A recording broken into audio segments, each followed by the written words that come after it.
Hello viewers, এখন আপনাদেরকে দেখাবো পাহাড় থেকে নেমে আসা ক্ষুধার্ত বানরগুলাই আমার ক্যাম্পের পাশে দেখেন আমরা যেগুলো ভাত নষ্ট করে ফেলি সেগুলা খাচ্ছে।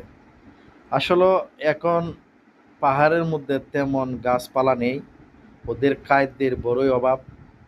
তাই ওরা পাহাড় থেকে ছুটে চলে আসে লোকালয়ে, বিভিন্ন বাসা বাড়িতে হানা দেয় খাবারের জন্য।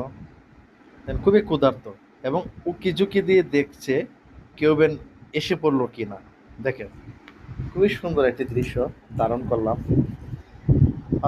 আমরা এগুলাই জীব জানোয়ারের প্রতি যদি সহানুভূতি না দেখাই তাহলে হয়তো আমাদের মাছ থেকে অনেক কিছুই হারিয়ে যাচ্ছে।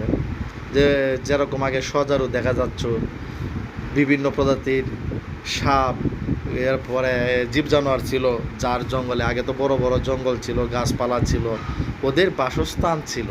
কিন্তু এখন কিন্তু এগুলা নাই, নাই বললেই চলে। ওই যে দেখেন, এই যে দেখেন, কীভাবে কীরকম কীরকম করে দেখছে।